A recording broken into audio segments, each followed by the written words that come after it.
Qu'est-ce que c'est encore ce truc de merde? Le mec qui a réalisé cette vidéo en 3D a sûrement passé plus de temps sur la conception des images que l'ingénieur qui a eu cette idée à la con. Je veux connaître tous les projets sur lesquels ce monsieur a travaillé pour ne jamais prendre aucun de ses moyens de locomotion. Ah bah s'il n'est pas capable de se rendre compte que ça, c'est de la merde, il peut avoir oublié de mettre des freins sur un TGV ou quoi. Même le gars qui a modélisé la vidéo, il savait que c'était n'importe quoi, c'est pour ça il s'est fait plaisir. Il a mis un max de bonasses partout. Le pire, c'est la description de la vidéo. Moyen de transport très efficace et relativement sûr. Relativement sûr? Vous êtes sérieux? Qui vend des billets de transport en disant venez? Hein, c'est relativement sûr. Bah quoi? C'est toujours mieux que le bobsleigh. Toute l'énergie de ce truc vient du rail en fait. Ça veut dire que si t'as une bourrasse qui te déporte, c'est le crash assuré. Comment tu peux concevoir un truc pareil sans y penser? En plus, j'ose même pas imaginer le bruit que ça fait. Déjà, rien qu'un aéroglisseur de petite taille, ça donne ça.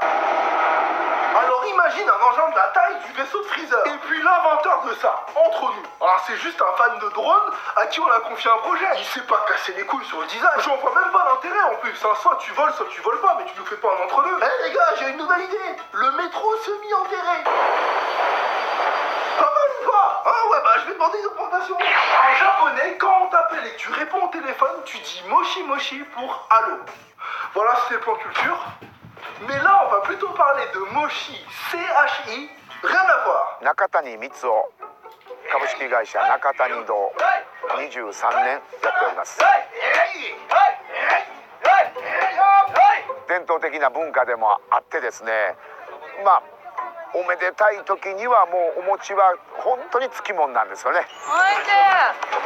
美味しいお餅はですね、柔らかくて。Alors, tu me connais, hein, j'adore la bouffe japonaise, mais ça, c'est le diable. T'es au resto, tu vois un mochi sur la carte dessert, tu sais que c'est bon, donc tu le prends. Sauf que t'as pas regardé le prix, 5 euros un mochi.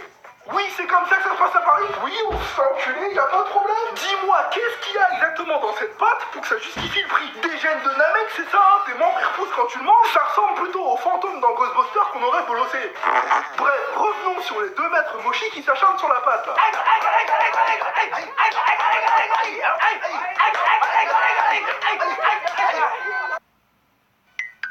C'est quoi ce délire? C'est pas dans le mochi qu'ils auraient dû percer ces gars-là, c'est dans le massage ou l'acupuncture. Bon, vu comment ils crient, ils auraient réveillé tous les patients, mais maintenant cette image va rester imprimée dans ma mémoire. À chaque fois que je vais manger un mochi, je vais entendre...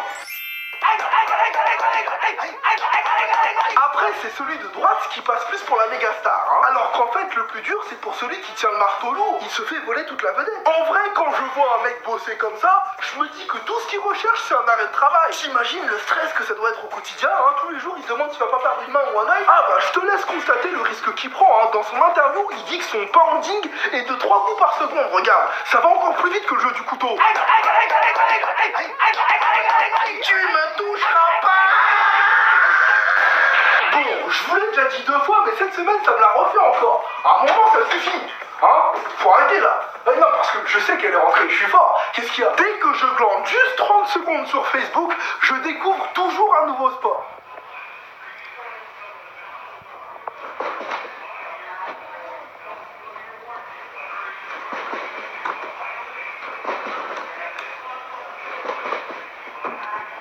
Attention, moment blague carambar. Ne te marie pas avec moi si ton prénom c'est Pauline. Parce que sinon, Pauline. Allez, salut, hein, il est grand temps de terminer cette chaîne. Donc, cette discipline en anglais s'appelle le trampoline wall. Traduit en français, le trampo-mur.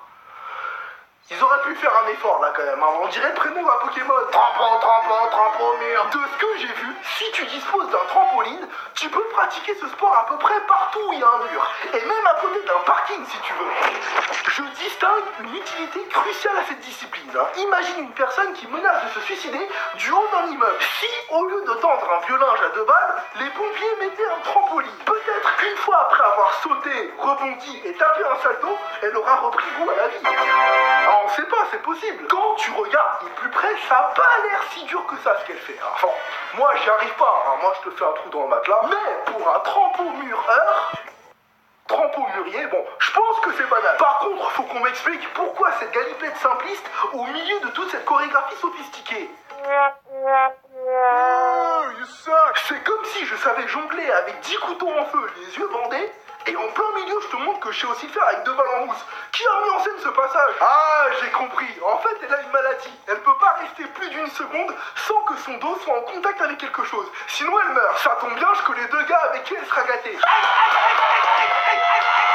Et la question de la semaine nous vient de Luna la licorne. Est-ce que tu peux mettre un panier avec un panda plus une balle tout en tournant sur ton hoverboard?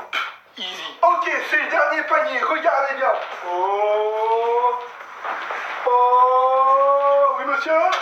Ok, il s'agit de clore la chaîne sur un panier dans toute beauté. Eh oui monsieur, du premier coup bien sûr, du premier coup. Oh, et voilà, c'est déjà la fin de cet épisode. Dans quelques jours, je vais poster une vidéo pour tout vous expliquer de ce qui va se passer dans la suite. Soyez patients, j'aurai plein de choses à vous dire. D'ici là, portez-vous bien. Peace.